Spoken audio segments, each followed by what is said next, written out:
Beneath the frozen earth of Scandinavia, hidden among mist-shrouded forests and jagged cliffs, lies a realm so terrifying that even the bravest Norse warriors feared to speak its name. This was Helheim, a shadowy underworld ruled by the goddess Hel, where the dead wandered in endless twilight, bound by cold and silence. But what if I told you that some of the most ancient sites across the Norse world weren't just places of the living, but gateways to this very underworld? Places where the veil between worlds grew thin, where whispers of the dead could still be heard echoing through the stones. Picture this, a lone traveler in the Viking Age, standing before a burial mound as the wind howls through the trees. The air is thick with the scent of damp earth and something older, something unseen. The sagas tell us these mounds were more than just graves, they were doorways. Doorways that could open, if one knew the right spells or dared to tread where the gods themselves warned against. And today, archaeologists are uncovering clues that suggest these stories might hold more truth than myth. From massive ship burials to eerie stone labyrinths, certain sites seem deliberately placed, as if marking a path to the world below. So how did the Norse envision Helheim, and why did they build these sites with such precision? Were they meant to honor the dead, or to keep something from escaping? Over the next few minutes, we'll journey deep into the heart of these ancient landscapes, peeling back layers of history and legend to uncover the chilling connections between stone, saga, and the underworld itself. You'll see how the Norse blurred the line between burial ground and portal, and why some believe these places still hold power today. By the end, you might just find yourself looking at these sites differently, wondering what secrets still lie buried, waiting to be unearthed. So take a deep breath and let's step into the mist together. In Norse mythology, Helheim wasn't just a place where the dead went, it was a sprawling, frozen kingdom, a reflection of the harsh Nordic winters that shaped the fears and beliefs of its people. Picture a vast cavern of perpetual mist, where the air itself feels heavy with the weight of forgotten souls. At its center sat Hel, the daughter of the trickster god Loki, her appearance split between the beauty of the living and the decay of the dead. This wasn't a realm of fire and demons like other underworlds. Instead, icy rivers like Gjörl, said to echo with the screams of the damned, cut through the landscape. The dead who didn't die in battle, those who fell to sickness, old age, or treachery, drifted here, trapped in a numb existence between life and oblivion. But what's fascinating is how closely these myths align with real places scattered across Scandinavia. Take the Oseberg ship burial in Norway, where a massive Viking ship was buried beneath a mound, its bow pointing toward the sea like a vessel waiting to ferry souls. Or the stone labyrinths of Gotland, their twisting paths eerily reminiscent of the tangled routes described in sagas leading to Hell's gates. Even the geography of these sites seems intentional. Many sit near glaciers, caves, or chasms where the earth opens up, as if mimicking the gaping maw of Helheim itself. The Norse didn't just fear death, they prepared for it. They built their burial sites with care, stacking stones in precise patterns or burying ships with treasures, weapons, and even sacrificed animals. Some scholars believe these weren't just rituals to honor the dead, but safeguards, ways to ensure the departed stayed where they belonged, and that nothing from Helheim could cross back into the world of the living. After all, in a land where winter could mean starvation and darkness lasted for months, the boundary between life and death wasn't just a story, it was a reality etched into the very landscape. One of the most striking examples of these underworld gateways lies in Gamla Uppsala, Sweden, where three massive burial mounds rise from the earth like silent sentinels of the past. These aren't just ordinary graves, they're monuments to power, myth, and the thin veil between worlds. According to Norse sagas, these mounds held the remains of legendary kings, rulers so mighty their spirits could still influence the land of the living. But dig deeper and you'll find something even more intriguing. Local legends whisper that these mounds weren't just tombs, but thresholds. On certain nights, when the mist rolled in thick from the nearby river, people claimed to see shadowy figures moving between the mounds, as if the dead were walking again. Archaeologists have uncovered artifacts here that blur the line between ritual and reality. Weapons, gold, and even the skeletons of sacrificed animals' offerings meant to equip the dead for their journey, or perhaps appease whatever lurked in the depths below. One particularly chilling find, a ceremonial staff carved with serpentine patterns, echoing the Norse belief that serpents coiled at the roots of Yggdrasil, the world tree, gnawing at the boundaries between realms. It's as if the people who built these mounds knew something we've forgotten, that the dead might not stay dead, and that some places hold a power beyond mere memory. What makes Gamla Uppsala unique is how it intertwines history and horror. The site sits atop a network of underground springs, their waters dark and icy, uncannily similar to the freezing rivers of Helheim. Even the placement of the mound seems deliberate, forming a pattern that aligns with the stars, as if mapping a celestial pathway for souls. And then there's the local folklore, tales of a hidden fourth mound, one that vanished centuries ago, said to be the true entrance to the underworld. Whether that's myth or a lost truth, it's clear the Norse saw this place as more than sacred ground. It was a crossroads where the living could whisper to the dead and maybe, just maybe, hear an answer. Today, visitors describe an eerie stillness hanging over the mounds, a silence so deep it feels like stepping into another world. Some report sudden drops in temperature, even in summer, or the faint scent of damp earth and iron, like old blood. Whether these experiences are tricks of the mind or something older, they hint at why the Norse treated these sites with such reverence and fear, because in the end, Gamla Uppsala isn't just a collection of ancient graves. It's a reminder that some doors, once opened, might not close so easily. The Oseberg ship burial isn't just a relic of the Viking Age, it's a riddle carved in oak and iron, a puzzle that still taunts historians today. Discovered in a mound in Norway in 1804, this 70-foot-long vessel wasn't just a tomb for the dead, it was a statement, a ship, meticulously crafted and buried with treasures fit for royalty, yet it held no king. Instead, the remains of two women lay at its heart, surrounded by a trove so lavish it defies explanation: silk tapestries, elaborately carved sledges, even a cart adorned with scenes that seemed to swirl with otherworldly symbolism. Who were these women, and why were they sent into the afterlife with such opulence? Some scholars believe they weren't just nobles, they might have been priestesses of Hel herself, guardians of the veil between worlds. The clues are in the details. One of the women was around 80 years old when she died, her bones frail with age, an unusual honor for someone of her years, in a culture that often glorified youthful warriors. The other was younger, perhaps in her 50s, but her death was far from peaceful. Evidence suggests she may have been sacrificed, her final moments a ritual act. Buried with them were seeds, apples, and even a peacock, exotic offerings that hint at connections far beyond Scandinavia. And then there's the ship itself. Its prow, twisting into a serpent's head, seems to stare blindly into the distance, as if frozen mid-journey to Helheim. This wasn't just a grave, it was a vessel meant to sail, its cargo carefully chosen for whatever awaited on the other side. But what truly chills the blood are the carvings. Among the artifacts was a so-called deathbed, its posts etched with scenes of processions and battles, but also of figures with their hands raised, some say in prayer, others in warning. One tapestry depicts a scene eerily reminiscent of Norse funeral rites, with shadowy figures leading a horse toward a massive structure. Is this a depiction of the burial itself, or something more? A guided passage into the underworld. Even the placement of the ship feels deliberate. The mound was built near a narrow fjord, where the water turns black with depth, mirroring the icy rivers said to encircle Helheim. It's as if the Vikings who buried this ship weren't just honoring the dead, they were trying to navigate the unseen.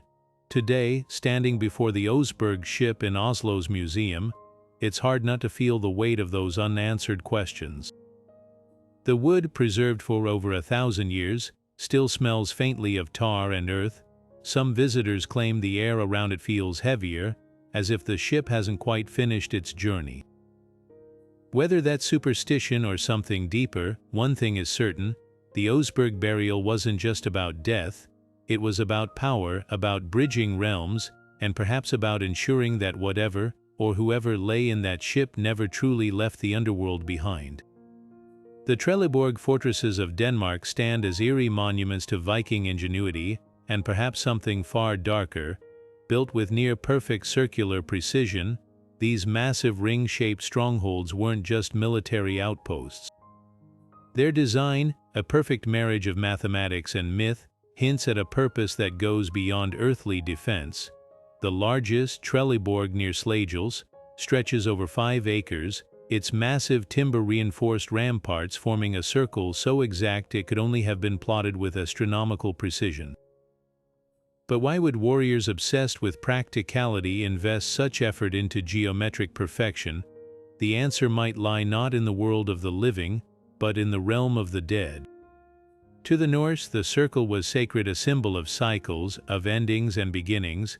Think of the Ouroboros, the serpent eating its own tail, or the eternal wheel of fate spun by the Norns. Even the walls of Helheim were said to curve inward, trapping souls in an unbreakable loop.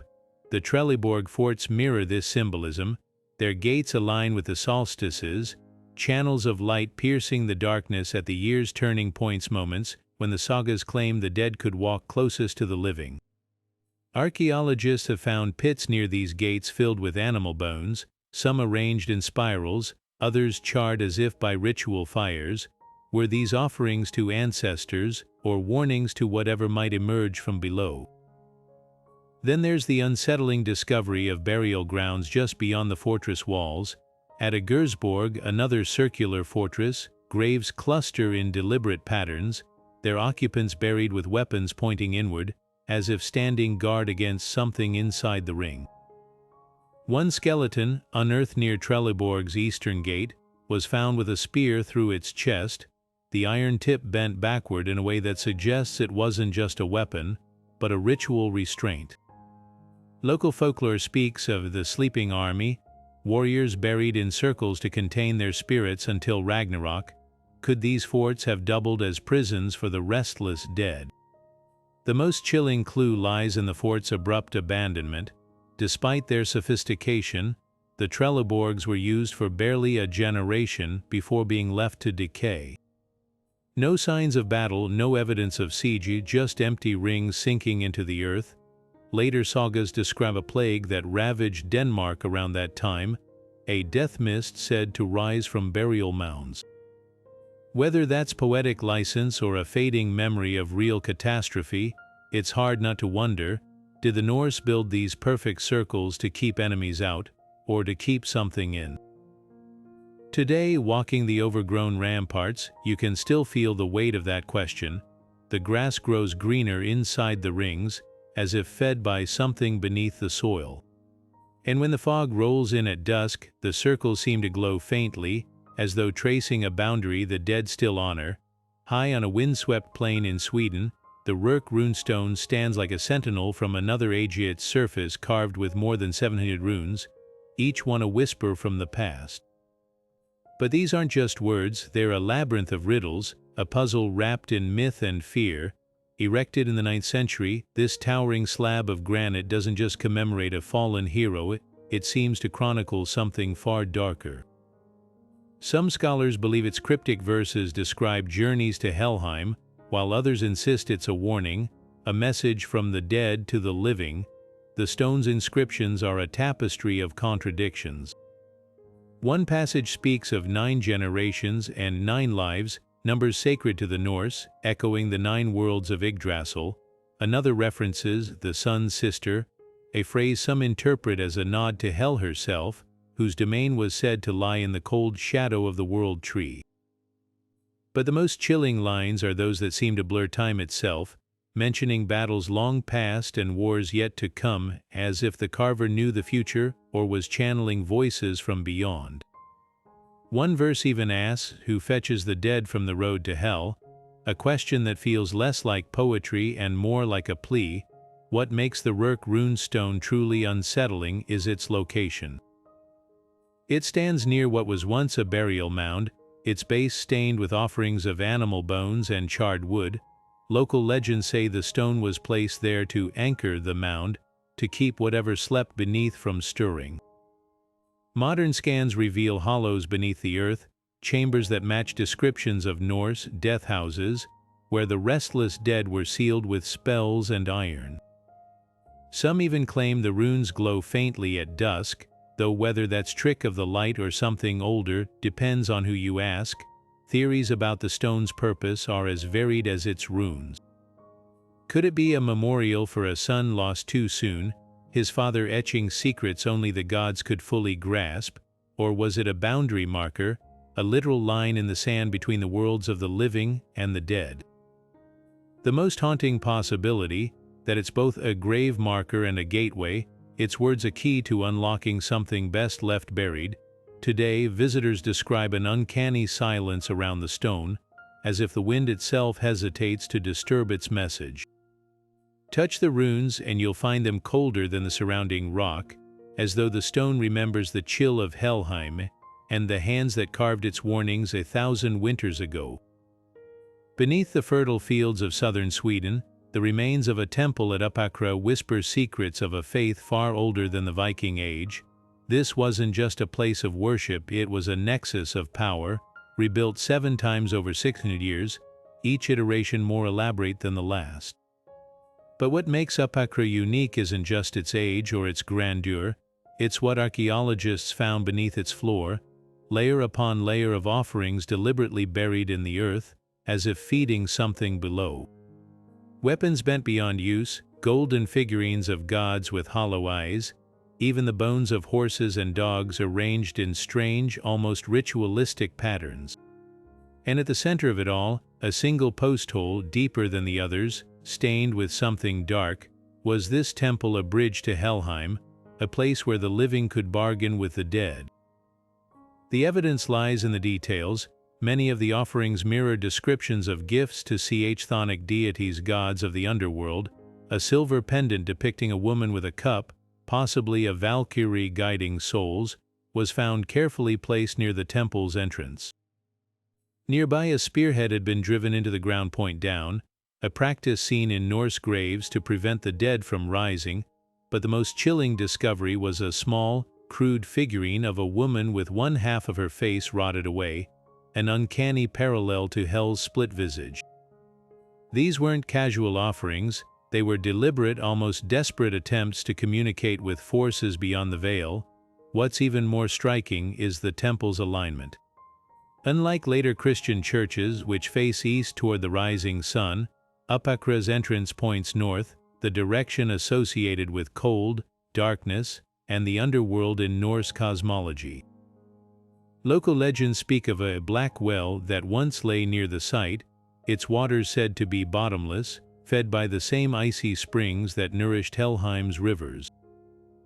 Could the temple's repeated rebuildings have been attempts to strengthen a weakening barrier, or were its priests, perhaps even its worshippers, trying to tap into something ancient and hungry beneath their feet?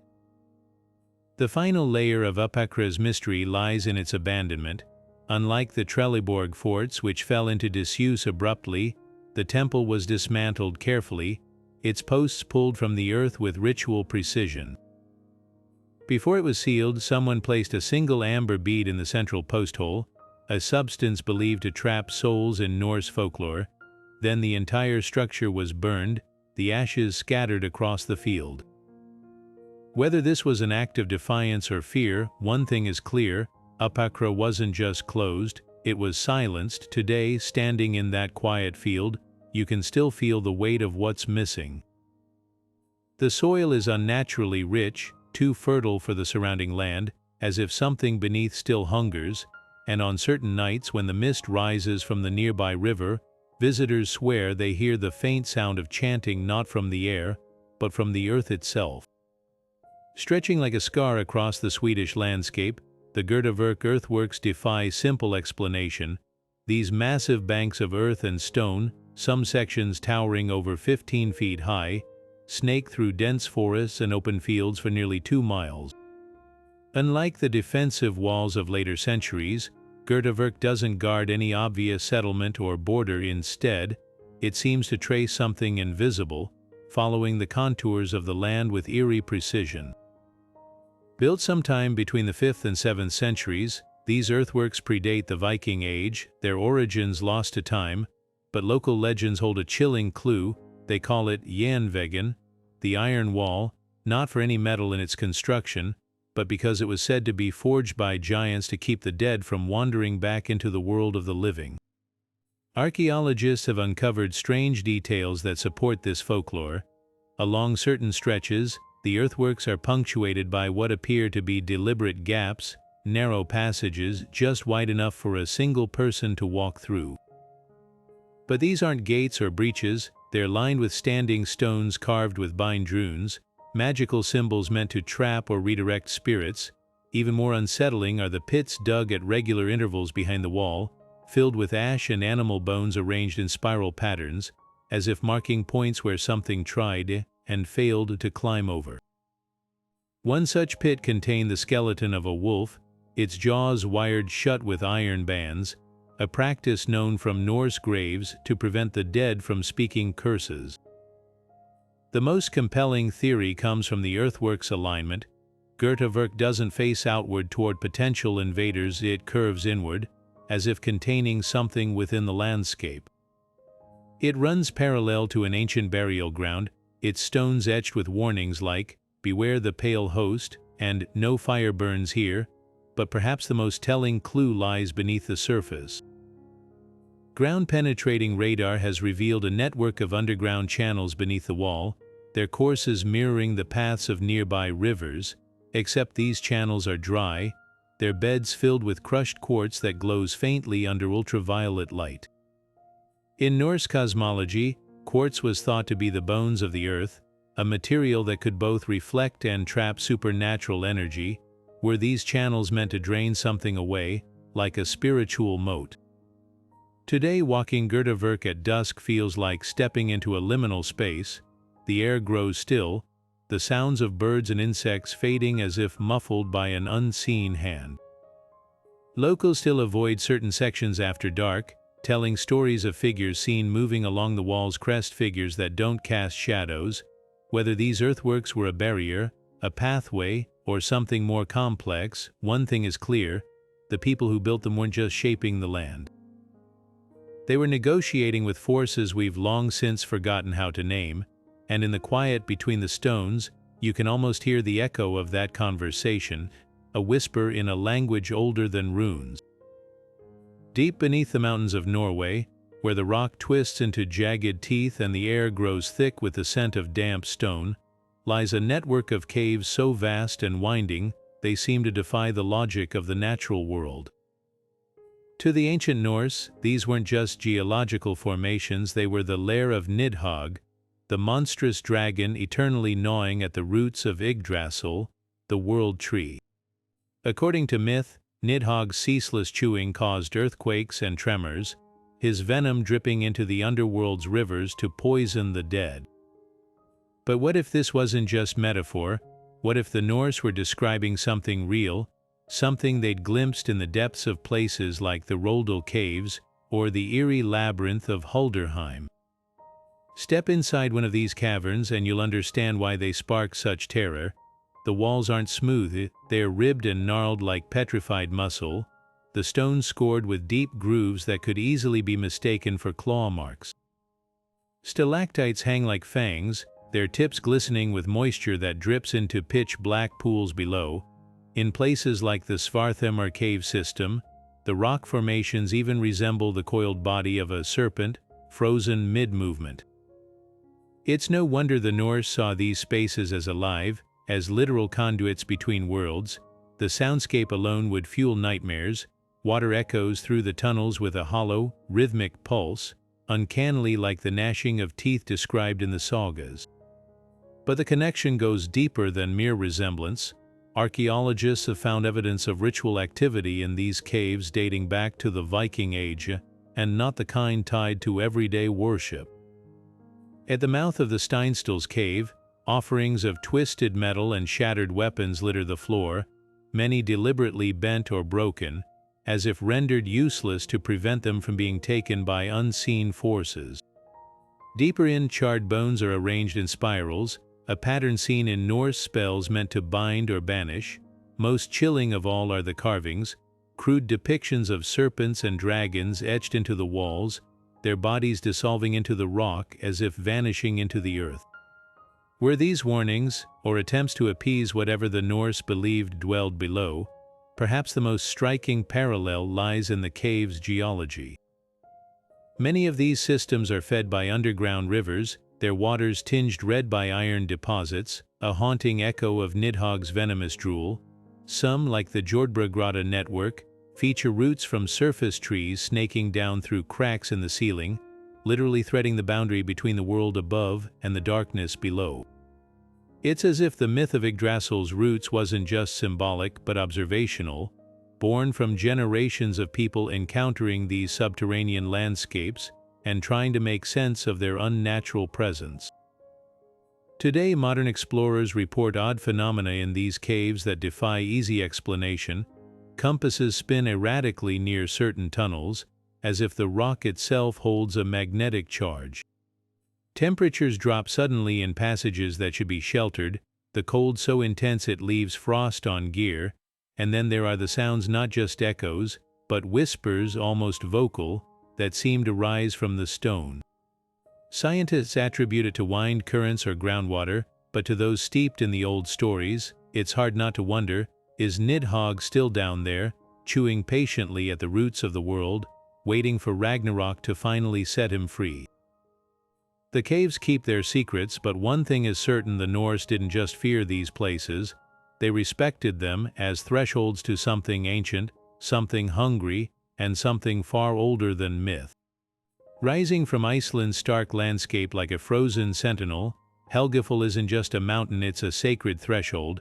To the Norse settlers who first worshipped here, this volcanic cone wasn't merely a geographical feature, it was a living entity, its slopes whispering with the presence of gods and the dead. Local sagas describe Helgafell as a place where the veil between worlds grew dangerously thin, its peak acting as a spiritual antenna conducting energies between Midgard and Helheim. What makes this mountain unique isn't just its isolation or striking symmetry, but the uncanny legends that cling to its slopes like perpetual mist. One of the most chilling accounts comes from the Eyjabygja saga, where a shepherd witnesses the mountain splitting open at night to reveal a great feasting hall inside, its tables laden with food and drink, its benches crowded with familiar faces. The dead weren't decaying or suffering as in traditional Helheim descriptions, they were celebrating, existing in a strange twilight between worlds. This vision defies the usual Norse afterlife narrative, suggesting Helgafell might represent an older, localized version of the Underworld, one where the dead remained close to the living, watching over their descendants. The shepherd's tale ends with the mountain ceiling shut at dawn, leaving no physical trace of the hall, but forever changing how the locals viewed that silent peak. Modern visitors to Helgafell still follow ancient protocols that hint at its sacred status. Tradition says those who climb the mountain must do so in silence, never looking back until reaching the summit, where they're granted 3 wishes, but only if their heart is pure. More intriguing are the small stone cairns dotting the path, many containing fragments of bone or rusted iron nails. Archaeologists have discovered these aren't modern additions, they date back to the Viking Age, precisely placed at intervals that align with the sun's movement during the winter solstice. Some cairns conceal tiny silver figurines of women with their hands raised, perhaps representations of guardian spirits or even Hel herself, overseeing this liminal space. The mountain's geology adds another layer of mystery. Unlike most Icelandic volcanoes, Helgafell's lava formations create natural corridors and chambers beneath the surface, their walls striated with bands of obsidian that catch the light like frozen shadows. In certain tunnels, the air takes on a metallic tang, and temperatures drop suddenly despite geothermal activity nearby. 19th century explorers reported finding strange markings in these passages, not runes, but grooves cut deep into the rock at uniform intervals, as if something massive had been dragged repeatedly toward the heart of the mountain.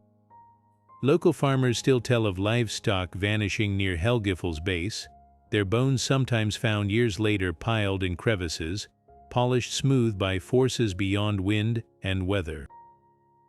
Perhaps most telling is what happens when the northern lights dance over Helgafell's peak. Unlike the shimmering curtains seen elsewhere, the auroras here often form distinct pillars of greenish light that appear to anchor the mountain to the sky, a phenomenon the Norse likely interpreted as the literal bridge between worlds described in their myths.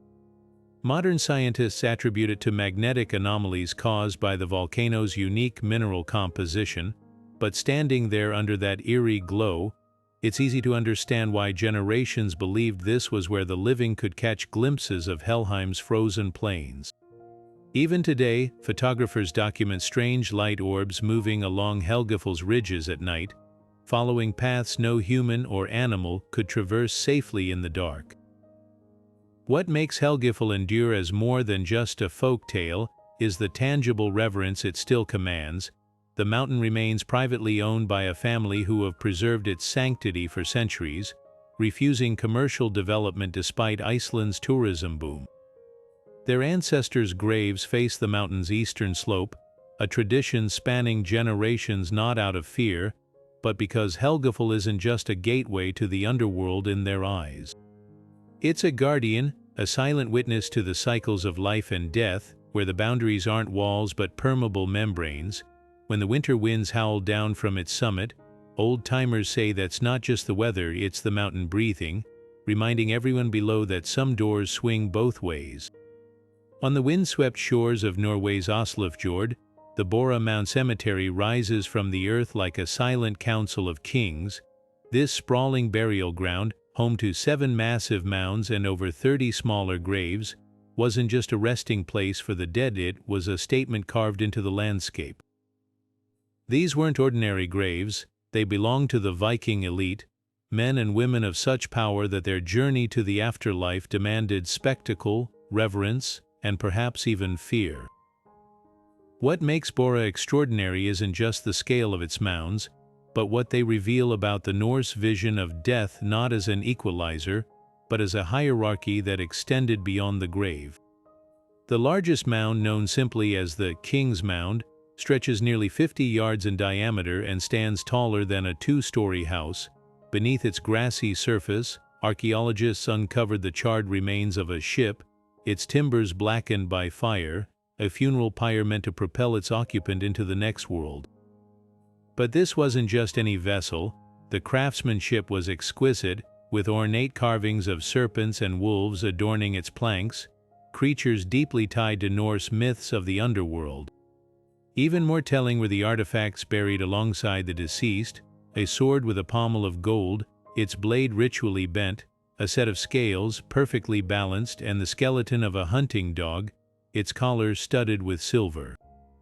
These weren't mere possessions, they were tools for the afterlife, carefully chosen to ensure the deceased could navigate Helheim with the same authority they wielded in life.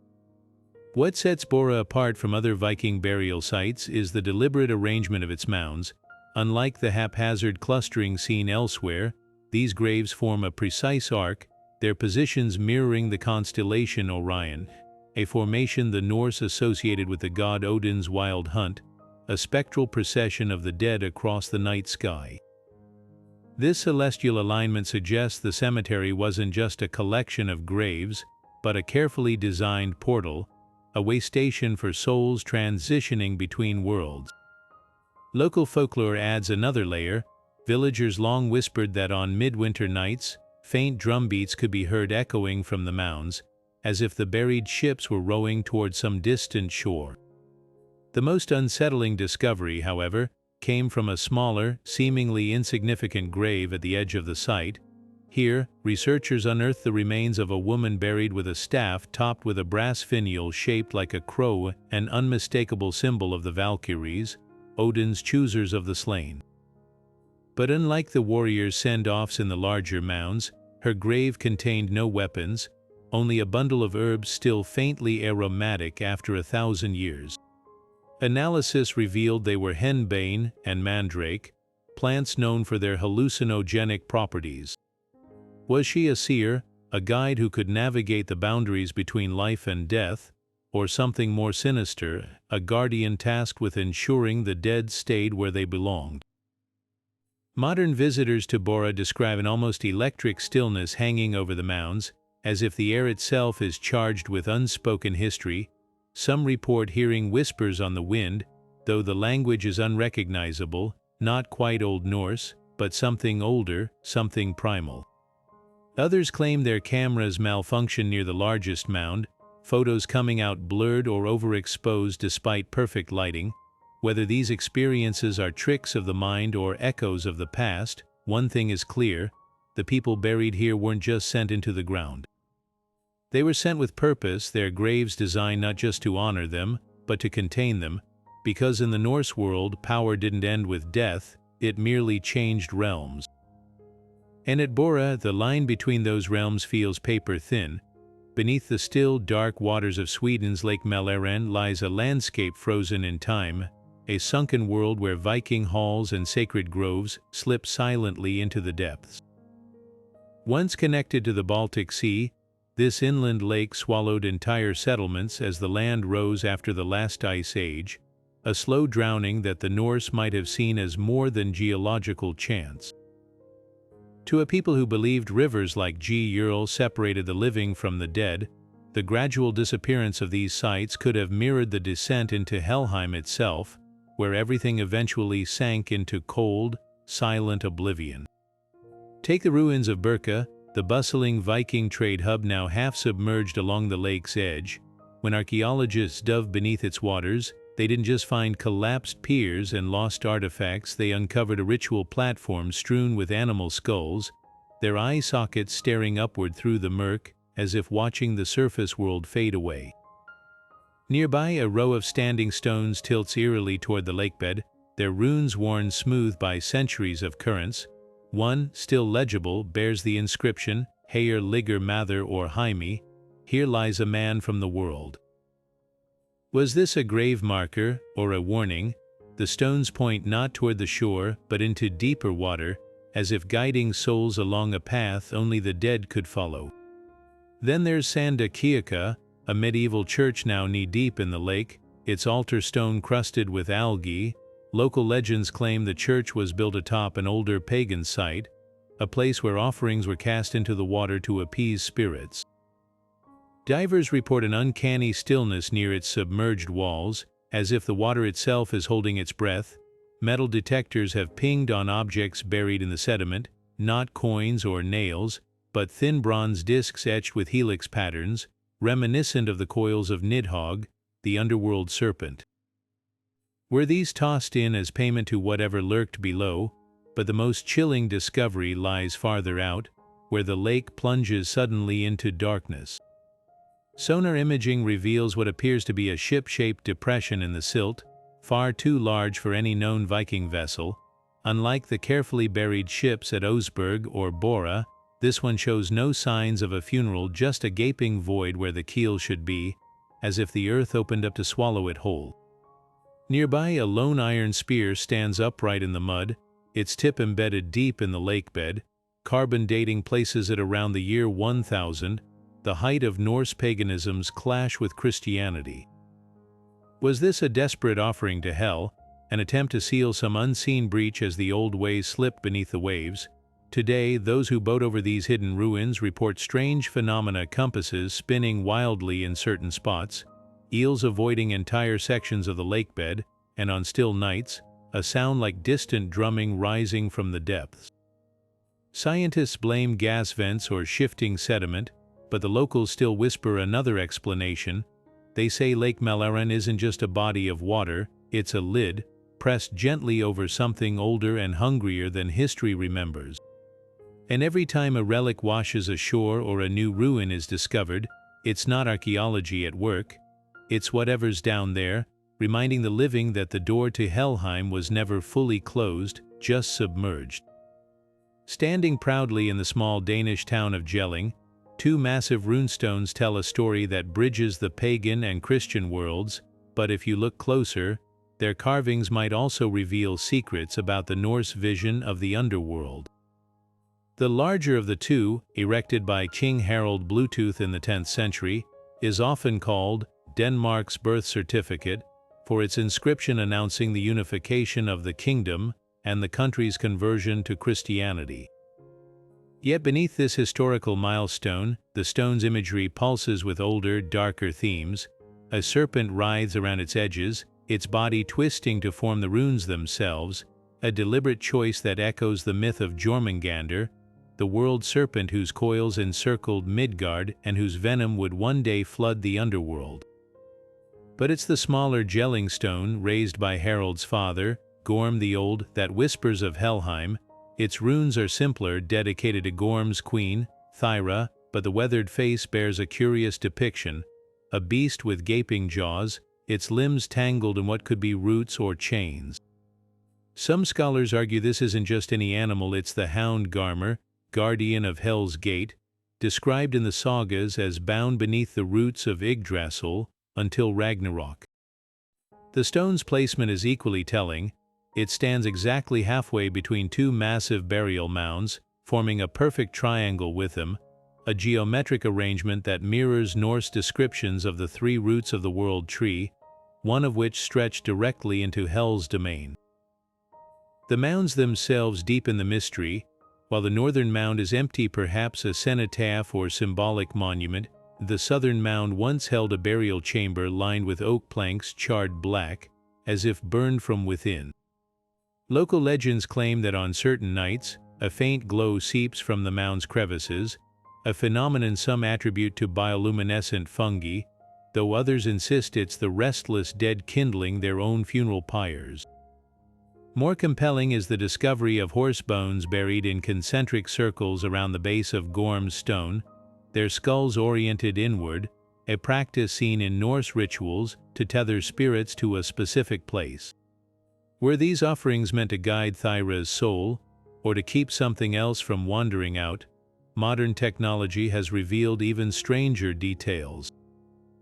Ground-penetrating radar shows that the entire gelling complex sits atop a network of underground streams, their paths converging beneath the stones in a pattern resembling the icy rivers of Helheim. Even the runes seem to react to these hidden waters.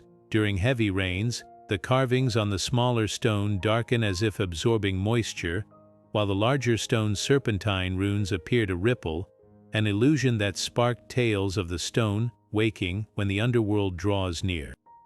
Perhaps the most haunting clue lies in the larger stone's depiction of Christ.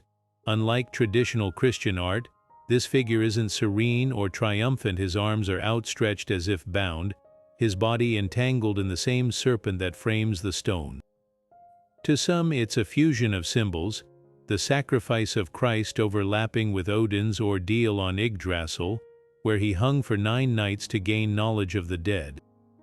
Could Harald have been trying to merge two visions of the afterlife, one old and one new, into a single monument?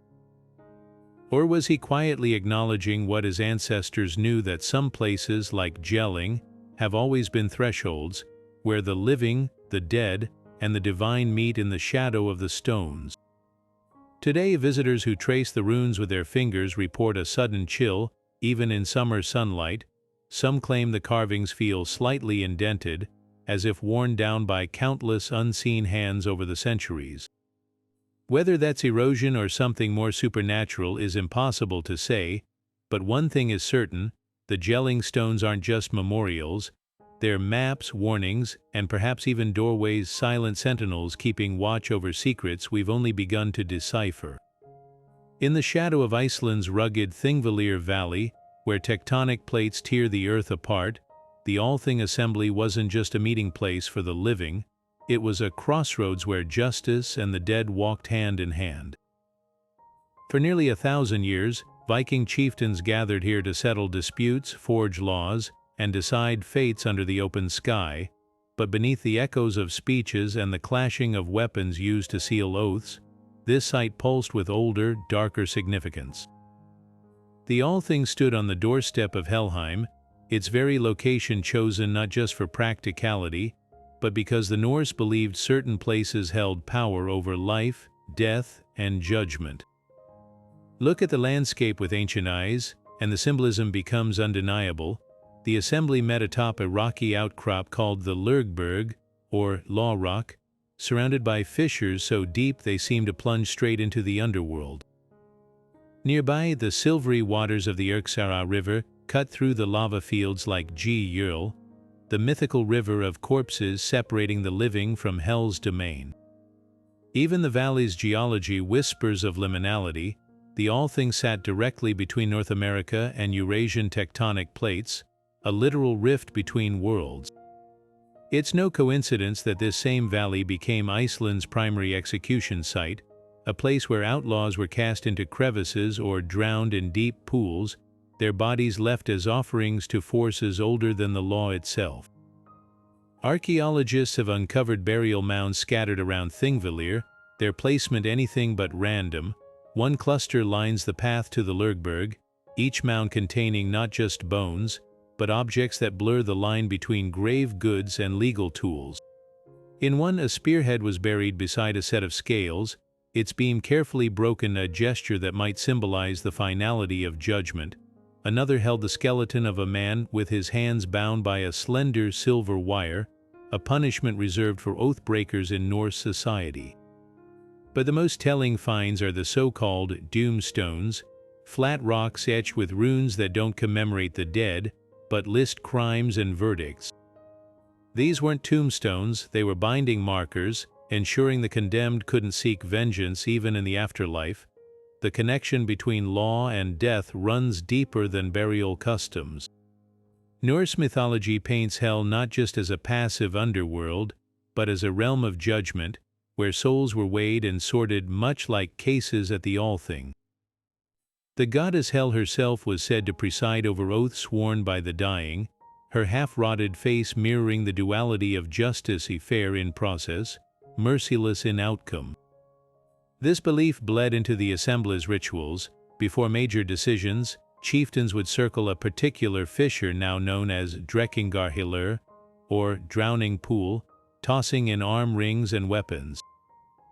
Sagas claim these weren't mere offerings, but literal contracts with the unseen, agreements witnessed by the dead, who would enforce them if the living faltered. Even the Althing's demise carries eerie resonance. When Iceland converted to Christianity in the year 1000, the assembly didn't just abandon pagan rituals, it physically moved away from the burial grounds, as if severing ties with Helheim's influence.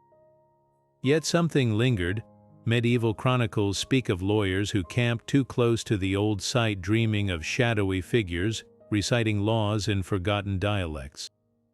Modern visitors sometimes report feeling watched near the Lurgberg, or hearing faint rhythmic chanting when the wind dies, a sound locals call damer, meaning judgment. Whether psychological suggestion or something older, the effect is the same. Thingvellir remains a place where the past refuses to stay buried. What makes the Althing unique among Norse sites is its dual nature. This wasn't just a gateway to the underworld, it was a courtroom where the living and dead collaborated, where justice stretched beyond the grave. Standing there today, you can almost sense the invisible threads that once bound Viking society, threads woven from law, honor, and the unshakable knowledge that every verdict, every oath, echoed in realms beyond human sight. The chasms still gape open, the river still flows black in certain lights, and if you listen closely, the wind might just carry the whisper of a 1,000-year-old sentence, still waiting to be carried out. The Fyris River winds through Sweden's heartland like a serpent, its dark waters hiding more than just fish and silt beneath its surface, and along its banks lie echoes of battles so fierce, they blurred the line between sacrifice and slaughter. Near the ancient city of Uppsala, where the Norse once gathered to honor their gods, this river became a stage for violence that transcended mere warfare.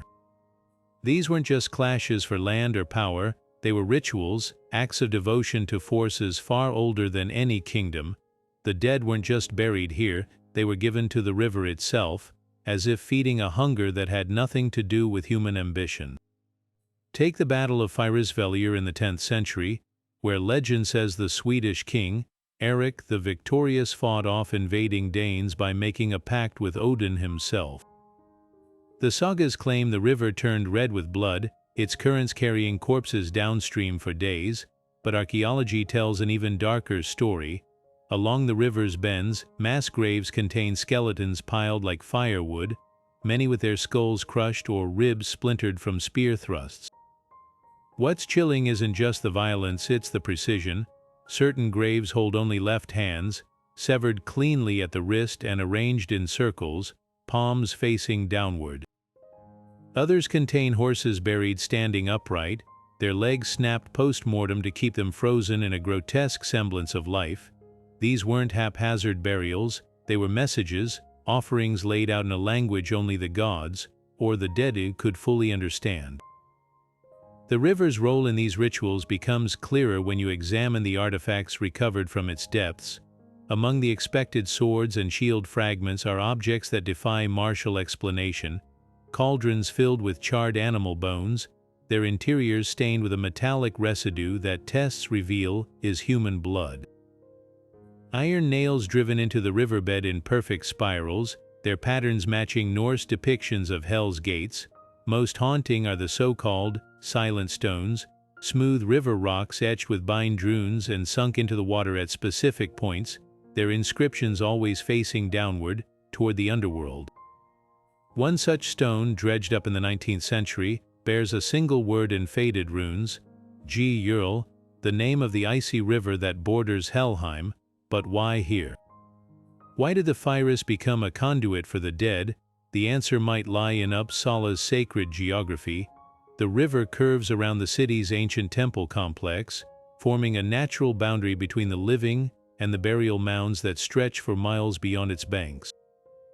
To the Norse, flowing water wasn't just a physical barrier, it was a spiritual one, a force that could carry souls as easily as it carried leaves. By fighting and dying near the Fyris, warriors weren't just defending territory, they were anchoring their souls to a place where the veil was thin, ensuring their passage to the afterlife wouldn't be delayed. Some scholars argue the battles themselves were performances, choreographed violence meant to entertain or appease the watching dead. Modern visitors to the Fyris often remark on its unnatural stillness in certain stretches, as if the water moves more slowly there.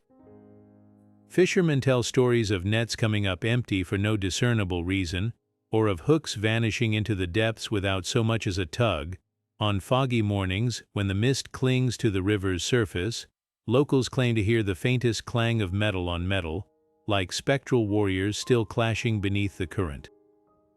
Whether these are tricks of the mind or something older, one thing is certain: the Fyris remembers. Its mud holds more than bones, it holds the weight of countless choices, each one a thread in the tapestry that connected the Norse to their underworld.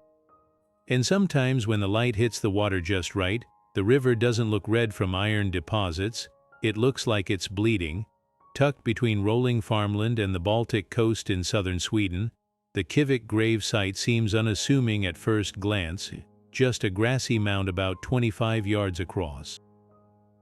But beneath its surface lies what many call Scandinavia's answer to Stonehenge, a 3,000-year-old tomb lined with stone slabs carved in cryptic patterns that have baffled scholars for centuries. Unlike typical Bronze Age burials, this one feels less like a grave and more like a canvas, its walls etched with scenes that some believe map the journey to the underworld. Step inside the reconstructed chamber today, and you'll find yourself surrounded by spirals, wheel-like symbols, and processions of figures that seem to move when the light shifts, as if the stones themselves are restless.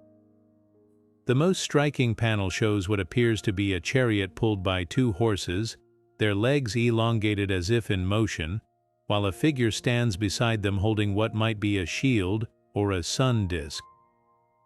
But look closer and the details grow unsettling. The chariot's wheels are divided into 8 spoked segments, a number sacred to the Norse as a symbol of cycles and rebirth. The horses' eyes are hollowed out, their mouths gaping unnaturally wide. evoking the monstrous hell horse that Norse sagas claim carried the dead to Helheim. Even more telling is the background, a series of wavy lines that could represent water or mist, mirroring descriptions of the icy rivers encircling the underworld. Other carvings deepen the mystery. One slab depicts a procession of figures with elongated, almost skeletal bodies, their arms raised as if in prayer or surrender. Above them floats a shape resembling a boat, but it's upside down, a detail found in later Norse burials to symbolize the inverted nature of the afterlife. Nearby, a cluster of concentric circles radiates outward like ripples in water, a motif seen across Bronze Age Europe and often linked to portals between worlds. The chamber's layout amplifies the eerie ambience. Its entrance aligns with the winter solstice sunrise, bathing the innermost carvings in light for just a few minutes each year, a phenomenon seen in tombs from Newgrange to Mycenae, suggesting a shared preoccupation with death and celestial cycles. What truly sets Kivik apart, though, is its scale. Most Bronze Age graves in Scandinavia are simple stone cists, barely large enough to hold a single body. This chamber stretches over 10 feet long, with space for multiple burials, yet only fragments of human bones and a few amber beads were found inside. The absence of remains has led to theories that Kivik wasn't a tomb at all, but a ritual space where the living communed with the dead. Local folklore supports this. Well into the 19th century, farmers avoided the mound at night, claiming to hear drumming from below, a sound they attributed to the stone people walking their eternal procession. Modern technology has revealed even stranger secrets. Ground-penetrating radar shows the mound sits atop a network of underground springs, their paths converging directly beneath the chamber, a feature mirrored in later Norse myths of Helheim's subterranean rivers. During heavy rains, water seeps into the tomb's foundation, making the carvings appear to ripple, as if animated by some unseen current. On the winter solstice, when sunlight strikes the central panel, the shadows cast by the spirals form a perfect double helix, a symbol some interpret as the intertwining of life and death. Whether intentional or coincidental, the effect is undeniable. Kivik feels alive, a place where the boundary between worlds wasn't just acknowledged, but actively traversed. Perhaps the most chilling clue lies in the carving's wear patterns. The stones show unusual erosion along certain lines, as if touched repeatedly over centuries, not random scratches, but deliberate tracing. Archaeologists have found traces of ochre in these grooves, a pigment used in rituals across ancient Europe to mark sacred spaces. Combined with the discovery of charred barley grains near the entrance, it suggests Kivik may have hosted feasts for the dead, where the living shared meals with ancestors or sought their counsel. Later Norse sagas describe similar gatherings at burial mounds, where the veil between worlds grew thin enough to allow conversation. Today, visitors describe an almost electric charge in the chamber, a sensation of being watched by something just beyond sight. Some report sudden temperature drops near the carved horses, or the faint scent of damp earth and burnt grain, though no fire has burned here for millennia. Whether these phenomena are products of suggestion or something older, one thing is clear: the people who built Kivik didn't just fear the underworld. They mapped it, ritualized it, and perhaps even visited it, leaving behind a stone-coded message we're still struggling to decipher. Scattered across Scandinavia and the North Atlantic, the Hurger stones stand as silent witnesses to rituals that blur the line between the living and the dead. Unlike the grandiose runestones or burial mounds, these were often simple, unmarked slabs of rock, yet their very plainness might be the most telling clue.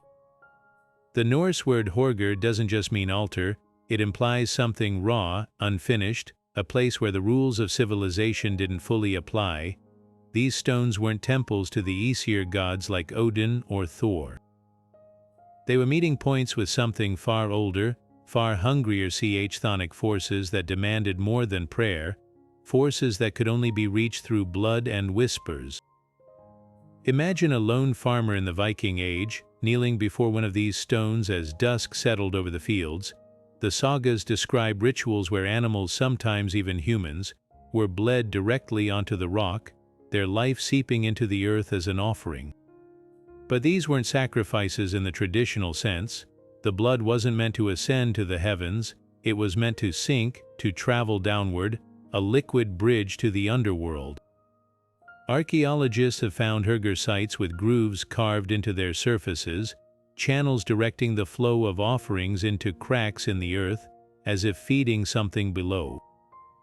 Near one such stone in Iceland's Thorsmörk Valley, excavations revealed a pit filled with raven bones, all snapped at the wing joints, a practice linked to Norse necromancy, where birds acted as messengers to Helheim. The stone's placements amplify their eerie purpose. Many sit at geological thresholds, the edge of lava fields where the ground still steams, or beside fjords where the water turns suddenly deep and black. Others cluster near Nastrand, the Norse corpse shores, beaches where drowned bodies washed ashore, considered sacred to Hel.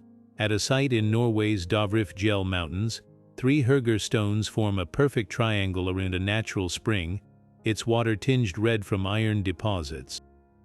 Local legends claim that on the winter solstice, the reflections of the stones in the water don't match their actual shapes, instead forming the rune Hagalaz, the symbol for destruction and the hail that scourged the world during Ragnarok. Perhaps the most chilling evidence comes from the stones themselves. Unlike runestones, which proudly display their carvings, Hugger stones often bear markings only on their undersides, hidden runes, inverted symbols, even what appear to be maps of the underworld's rivers, visible only when the stone is overturned. One such stone, discovered beneath a church in Gotland, had its buried side covered in charcoal sketches of doorways and staircases descending into darkness. The most disturbing detail, handprints small enough to belong to a child, pressed into the soot as if someone, or something, had crawled out from beneath it. Modern attempts to study these stones encounter inexplicable resistance, equipment malfunctions near them, with cameras capturing streaks of light that don't appear to the naked eye. Researchers report sudden headaches or the scent of decay when handling fragments, and then there are the sounds, not echoes, but something softer, like whispers rising from the earth after rainfall. Whether these phenomena are geological or supernatural is less important than what they reveal about the Norse worldview, that the boundary between worlds wasn't just a myth. It was a physical reality, marked by stones that served as both altar and threshold, where the living could reach into the dark, and something occasionally might reach back. What makes the Hugger stones endure in memory isn't their grandeur, but their intimacy. These weren't monuments built by kings or heroes. They were the work of ordinary people who knew death wasn't abstract, it was a presence, a neighbor, something that could be bargained with if you knew the right words and had the courage to kneel in the dark. Today, when the northern lights flicker over these silent slabs, it's hard not to wonder if the old rituals ever truly ended, or if the stones are still waiting, patient as the earth itself, for the next offering to fall. Overlooking the Limfjord in northern Denmark, Lindholm's rolling hills aren't just burial grounds, they're a fleet frozen in time. Hundreds of graves stretch across the landscape, their outlines carefully arranged in the unmistakable shape of Viking ships, their prows pointing toward the water as if ready to sail at a moment's notice. But these aren't actual vessels buried underground, they're meticulously placed stones, some small and unassuming, others massive and imposing, tracing the contours of ships that only exist in silhouette. To stand among them is to witness the Norse obsession with death as a voyage, one where the deceased didn't just fade into the afterlife, but embarked on a journey as deliberate and perilous as any seafaring expedition. The symbolism here is impossible to miss. Each stone ship varies in size, some reaching over 60 feet in length, suggesting the status of those buried within. The largest often cluster near the crest of the hill, their bows angled toward the fjord's mouth, where the water meets the open sea. It's as if the dead were being launched into the horizon, their ships serving as both coffin and vessel. But what's truly striking is the care taken in their construction. The stones aren't haphazardly placed, they're graded in size, with the smallest forming the keel and the largest marking the prow and stern, mimicking the curves of a real longship.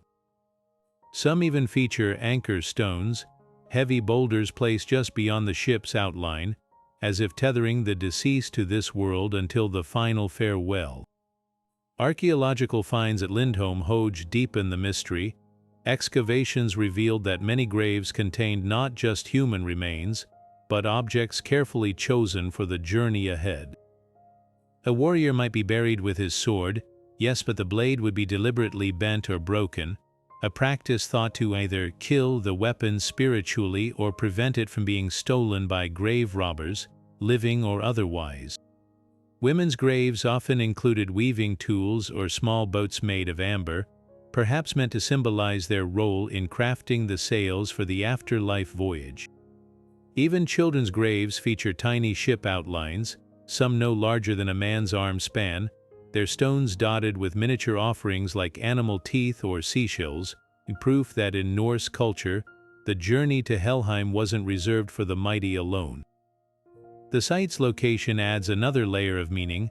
Lindholm overlooks a stretch of water notorious for its strong currents, a place where real ships would have needed skill to navigate. By aligning their burial ships with this challenging passage, the Vikings may have been acknowledging that death, like seafaring, demanded courage and preparation.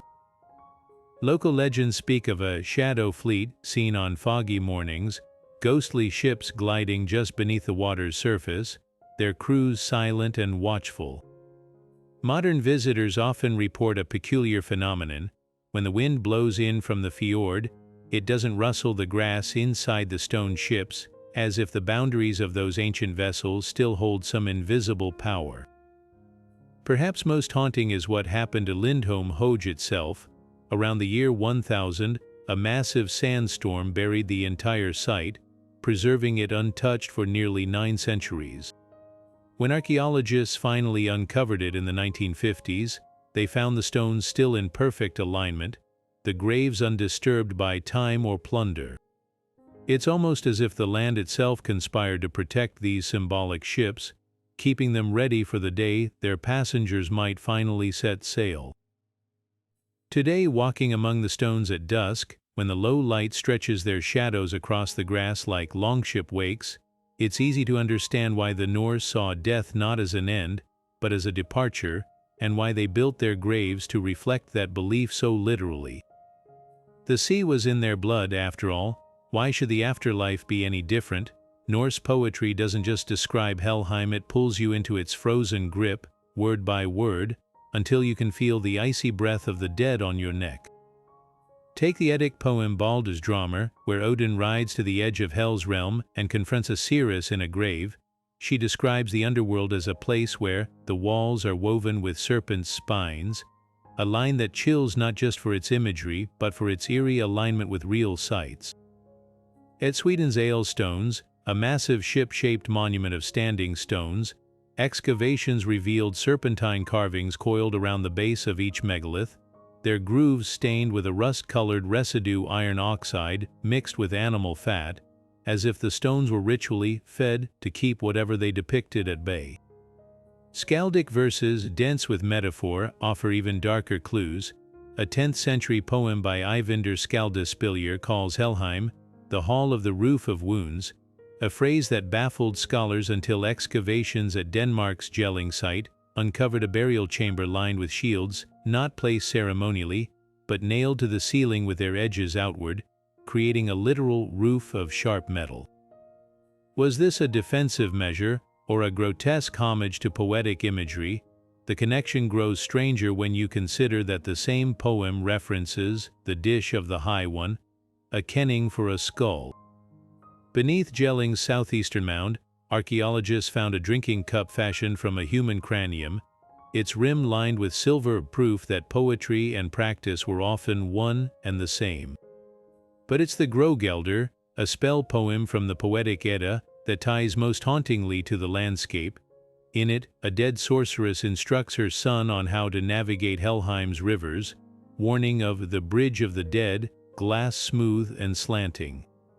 Near Iceland's Helgafell, a natural stone arch spans a glacial river, its surface polished by centuries of meltwater into a near-frictionless slope. Local lore claims it's the bridge no living man can cross, and modern visitors who attempt it report an uncanny sensation of being pulled sideways, as if the very rock rebels against mortal steps.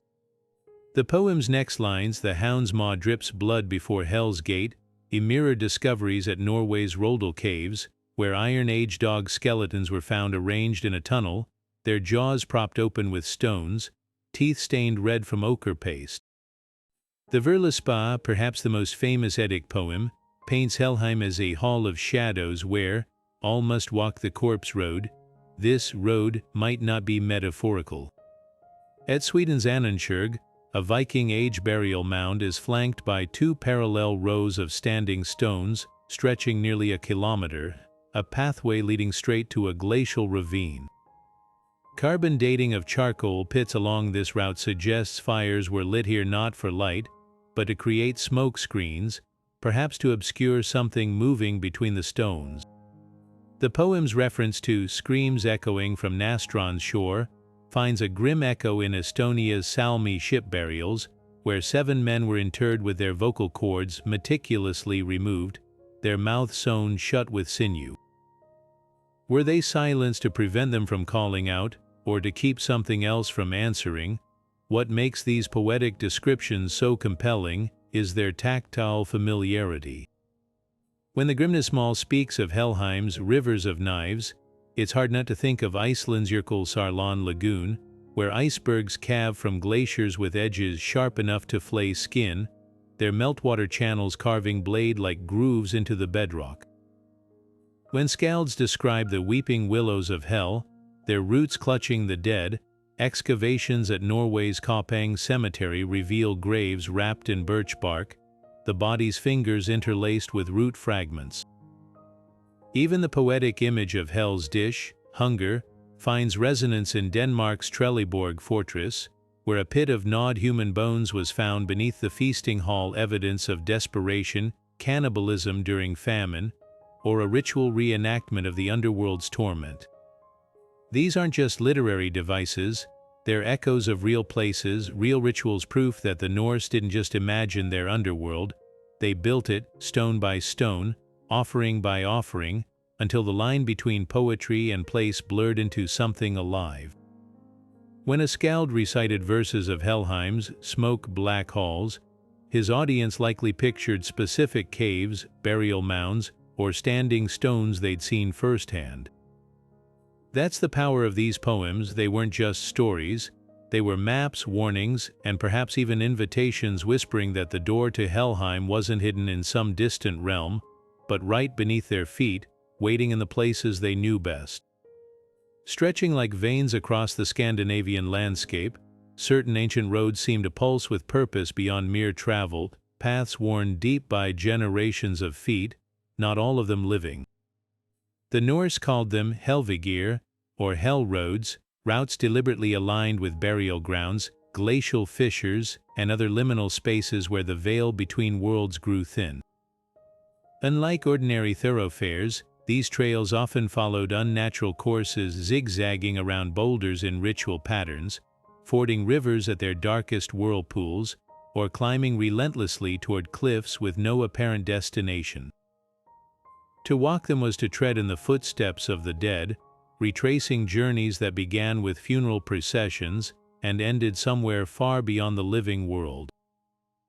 Take the old Uppsala road in Sweden, where centuries of wagon wheels have carved ruts so deep they resemble channels.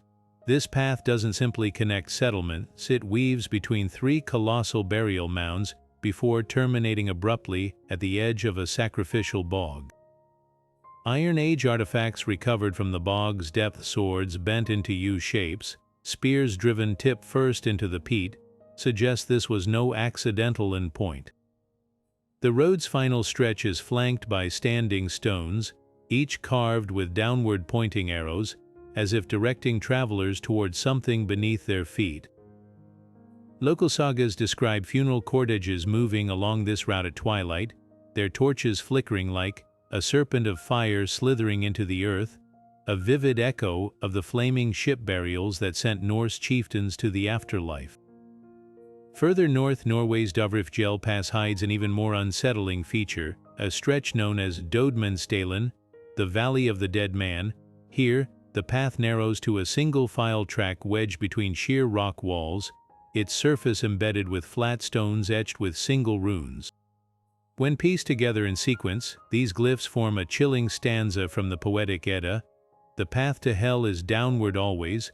Archaeologists discovered that beneath these stones lies a layer of crushed seashells, a material Norse lore associated with the goddess Ran, who dragged drowned sailors into her underwater realm. The shells aren't local, they were carried inland from distant coasts, laboriously placed to create a symbolic riverbed beneath travelers' feet. Was this a guide for the dead, ensuring they wouldn't lose their way? Or a warning to the living that every step took them closer to hell's domain?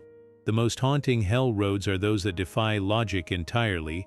On Iceland's Snæfellsnes Peninsula, the Berserkjaran lava field is crisscrossed by a network of paths leading nowhere, some ending at jagged crevices, others vanishing into the mist-shrouded glacier.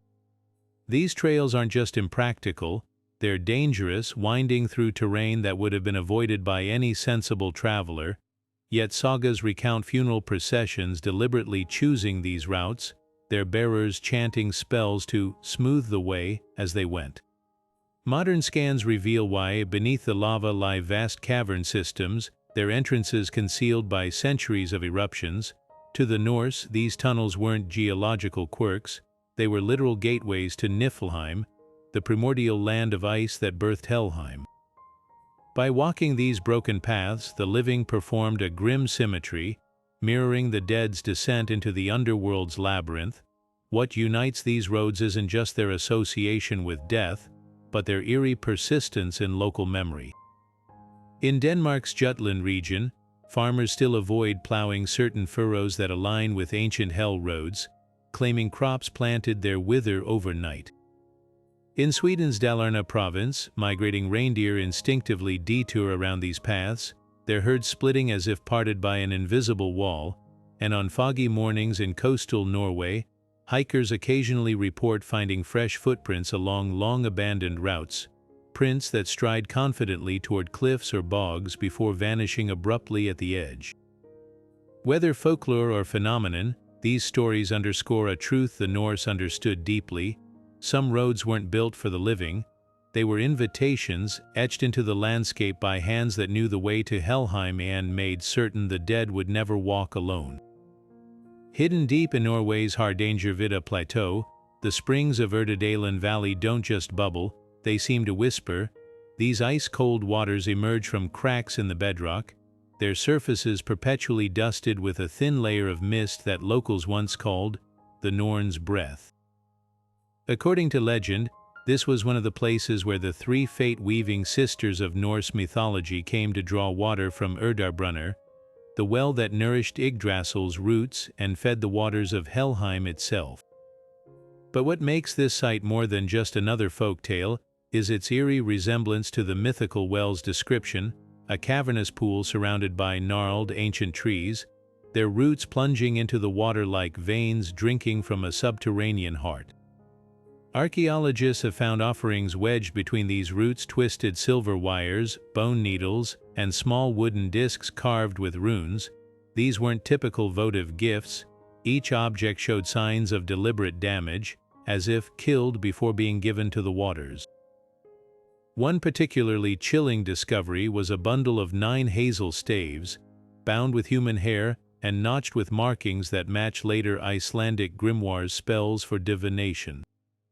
The sagas describe the Norns carving fate into wooden slips, and here, in this isolated valley, was physical proof that someone had attempted to replicate their power. Even the water itself defies natural explanation. Despite the area's freezing temperatures, the springs never ice over.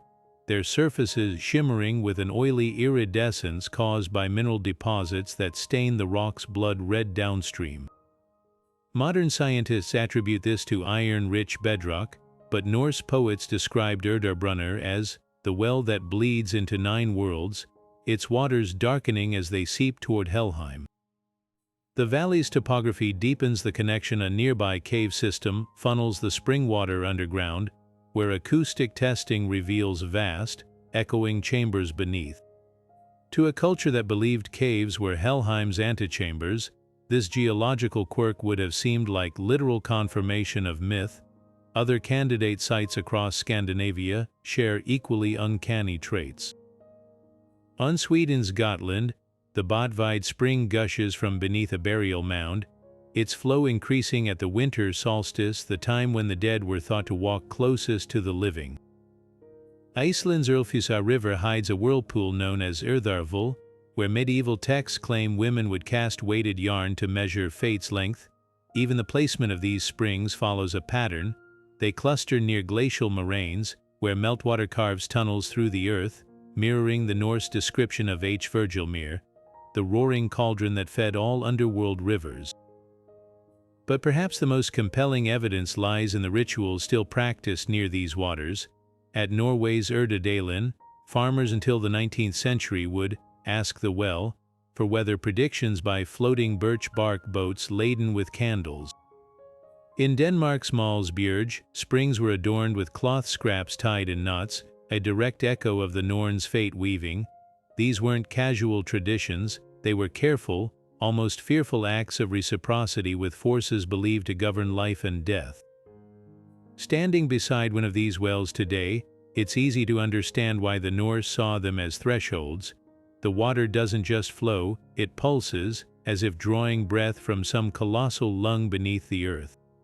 Shadows dance unnaturally across the surface, shaped by currents that defy mapping, and when the wind stills, some visitors swear they hear something beneath the babble, not random echoes, but rhythm, like the steady click of weaving needles. Whether that's geological trickery or something older, the message is clear. In these waters, myth and geology don't just overlap, they converge, blurring the line between Urdarbrunner's symbolic depths and the real, tangible darkness waiting below. Today, the ancient Norse sites linked to the underworld aren't just relics of the past, they've become living bridges between myth and modernity, where pilgrims, pagans, and curious travelers gather to touch the echoes of Helheim. At places like Gamla Uppsala, modern heathens hold blot ceremonies under the shadow of the royal mounds, offering mead and poetry to the dead, just as their ancestors did 1,000 years ago. These aren't mere performances, they're acts of devotion, a way of stitching the old world to the new. On winter solstices, the air fills with the scent of burning juniper and the low hum of chants, as participants circle the mounds with torches, their flames flickering like the will-o'-the-wisp said to guide lost souls in Norse lore. For them, these rituals aren't about reenactment, they're about resonance, a belief that the boundaries between worlds still thin in these places, just as they did for the Vikings. Tourists, too, are drawn to these sites, though their motivations vary wildly. Some come seeking the thrill of the macabre, lured by tales of ghostly apparitions at Borre, or the eerie stillness of Lindholm-Hoge stone ships. Others arrive with a quieter reverence, like the visitors who leave small offerings, coins, polished stones, or bundles of herbs at the base of the gelling stones, a practice that's puzzled archaeologists but feels instinctive to those who do it.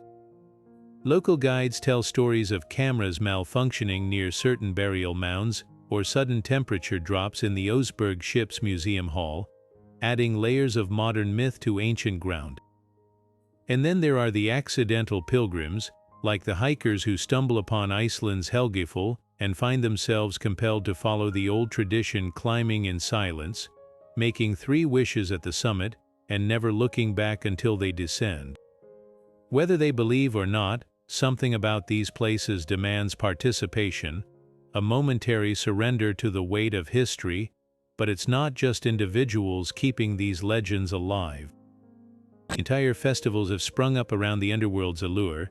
In Norway's Gudvangen, the annual Midgardsblot transforms the Viking village into a gathering place for thousands, where black metal musicians and historians alike celebrate the darker threads of Norse mythology. Performers reenact scenes from the Poetic Edda, their faces painted like Hel's half-decayed visage, while artisans forge replicas of underworld artifacts, serpentine brooches, bone runes sold to attendees as talismans. Meanwhile, in Denmark, the Trelleborg Nights event lets visitors spend the evening inside the circular fortress, where storytellers narrate sagas of the sleeping army said to lie beneath the earth. The line between entertainment and ritual blurs here, as fire dancers twist through the gates and participants are encouraged to whisper messages to the dead into the wind. The digital age has added another dimension to this underworld tourism. Social media is flooded with photos tagged at these sites, often filtered to heighten their otherworldly atmosphere: mist-shrouded mounds, rune stones bathed in twilight, cavern entrances glowing with unnatural hues. Online forums buzz with first-hand accounts of strange phenomena: a woman who swears she heard a disembodied chant at Kivik grave, a man who claims his compass spun wildly near the Hurger stones. Skeptics dismiss these as overactive imaginations, but the stories persist, weaving new layers of legend into the landscape. Even virtual reality now offers walks through reconstructed Norse underworlds, letting users navigate Helheim's frozen plains or stand aboard a digital Oseberg ship as it sails into the afterlife. Yet amid all this modern interaction, attention lingers. Conservationists worry about the impact of increased foot traffic on fragile sites like the Roldal Caves, where ancient carvings are now threatened by touch and breath moisture. Pagan groups sometimes clash with heritage organizations over access to sacred spaces, like the ongoing debate about whether the Ailes stones should host private rituals or remain a public monument. And then there's the irony of commercialization. The same myths that warned against disturbing the dead now printed on t-shirts and coffee mugs sold in museum gift shops. But perhaps this is the fate of all enduring legends, to be both preserved and transformed, their shadows stretching long into the future. What's clear is that these sites haven't lost their power. Whether it's a neo-pagan kneeling to pour ale onto the soil of Fyrisvellir, a teenager snapping a selfie at the gelling stones, or a child wide-eyed at the stories of Hel's Hound, the underworld's pull remains. The rituals have evolved, the visitors come with different expectations, but the ground itself remembers, and when the fog rolls in over Uppsala's mounds or the northern lights dance above Helgafell, it's easy to believe that the dead are listening, and that the doors to Helheim were never meant to stay closed forever. Not every archaeologist agrees that these ancient Norse sites were direct gateways to Helheim, and the debate reveals just how slippery the line can be between myth and history. Some scholars argue that labeling burial mounds or stone circles as underworld portals is a romanticized modern projection, one that risks oversimplifying the complex ways Vikings interacted with death and the afterlife. They point out that many of these sites served practical purposes. Ship burials like Oseberg could have been displays of power and status, not just spiritual vessels, while circular forts like Trelleborg might simply reflect advanced military engineering rather than symbolic barriers against the dead. Without written records explicitly confirming their underworld connections, these interpretations remain speculative, a case of connecting dots that may never have been meant to form that particular picture. On the other side of the debate are researchers who insist that ignoring the supernatural context strips these sites of their true significance. They highlight how consistently certain features, like burial mounds positioned near glacial fissures or ritual objects depicting Hel's Hound Garmr, recur across disparate locations. Why would Vikings go to such lengths to align graves with solstice sunrises or carve serpentine patterns into ship prows, if not to invoke the myths they lived by? Even the placement of everyday items in graves takes on deeper meaning when viewed through this lens. A broken sword isn't just a discarded weapon, It's a tool rendered useless to prevent its misuse in the afterlife. A ship buried pointing north isn't arbitrary, it's a compass needle aimed at Helheim's frozen plains. The controversy often hinges on methodology. Traditional archaeology prioritizes physical evidence artifacts, bone fragments, soil layers, while interpretative approaches lean on comparative mythology and anthropology.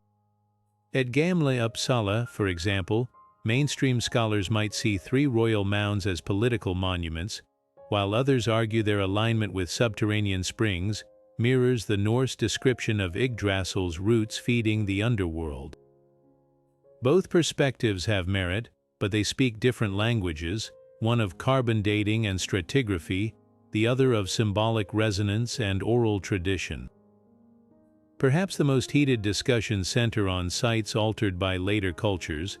The gelling stones, Christianized by King Harold Bluetooth, are a battleground for interpretation. Some assert their runes and imagery were sanitized to erase pagan undercurrents, while others believe the blending of cross and serpent proves the Norse underworld's influence endured despite conversion.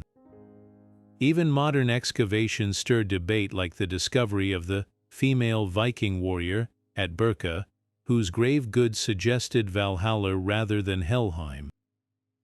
Was this an exception to the rule, or proof that Norse afterlife beliefs were more fluid than we've assumed? What keeps these debates alive is the very nature of Norse spirituality.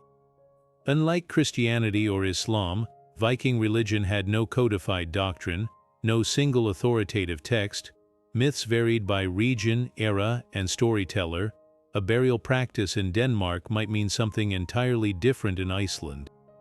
This ambiguity fuels both skepticism and fascination, leaving room for new discoveries to append old theories. After all, archaeology isn't just about uncovering the past, it's about learning how to listen when the dead refuse to speak plainly. What emerges from these ancient sites isn't just a pattern of stones and bones, it's a map of the Norse imagination, where every burial mound, every ship grave, every labyrinthine fortress was a stitch in the veil between worlds. The chilling precision with which these locations mirror descriptions of Helheim, the glacial rivers, the serpentine carvings, the gates aligned with solstice shadows, suggests something far deeper than coincidence. These weren't just places to honor the dead, they were engineered thresholds built by people who believed the underworld wasn't a distant realm, but a parallel one, pressing close enough to touch if you knew where to look. Consider how consistently darkness and depth define these sites. The caves of Norway, their walls scored like dragons' teeth, mirror the sagas of Nidhogg gnawing at Yggdrasil's roots. The submerged graves of Lake Mälaren, their artifacts resting in perpetual twilight, evoke the corpse shores where Hell's subjects wandered. Even the circular forts, their geometry too perfect for mere defense, seem to trace the boundaries of a world where time loops back on itself, where the dead might march again. It's as if the Norse didn't just fear the underworld, they mapped it onto their own landscape, marking its doors with runes and rituals we're only beginning to decipher. What's truly unsettling, though, isn't how these sites reflect myth, it's how they defy the passage of time. Modern visitors still report the same phenomena described in medieval sagas: sudden cold spells near burial mounds, whispers in empty chambers, compass needles spinning where they shouldn't. At Gamla Uppsala, the mist still clings to the royal graves like a shroud. At Nidhogg, the stone ships seem to sway when no wind blows. Whether these experiences are tricks of the mind or something older, they prove one thing: the Norse underworld was never truly buried. It lingers in the collective memory of the land, in the instincts that make farmers avoid plowing certain fields or hikers pause at unmarked crossroads. Perhaps that's the most haunting lesson of all. These sites weren't just about guiding the dead to Helheim, they were about keeping the living anchored to their world. Every broken sword, every inverted rune, every sacrificed animal was a knot in the rope, a way to ensure the balance between realms held. And now, centuries later, as we piece together their meaning, we're forced to wonder, did it work? Or are the doors they built still open, waiting for something to walk back through? The past never really dies. It just changes shape, whispering through the stones, the water, the roots of the oldest trees, reminding us that some boundaries were never meant to be crossed. If these ancient sites have ignited your curiosity, we want to hear from you. Have you ever stood at the foot of a Viking burial mound and felt the weight of centuries pressing down? Or maybe you've wandered the stone labyrinths of Gotland and sensed something stirring beneath your feet. Share your experiences in the comments below. Your personal encounters might just hold a piece of the puzzle we've been unraveling. For those hungry to explore further, many of these locations are open to the public. Walk the ship outlines at Lindholm Hoge at dusk, trace your fingers over the cryptic runes of the Runestone, or brave the mist-shrouded slopes of Helgafell. Just remember to tread lightly. Some doors are best left unopened. If you're fascinated by the intersection of myth and history, don't miss our deep dives into other enigmatic sites, from the Celtic gateways of Ireland to the sunken temples of Mesopotamia. Hit that subscribe button and tap the bell so you never miss a journey into the shadows of the past. Who knows, the next video might just reveal a doorway in your own backyard, one that leads straight into the whispers of history. Until then, keep questioning, keep exploring, and above all, never stop listening to the stories the stones have yet to tell.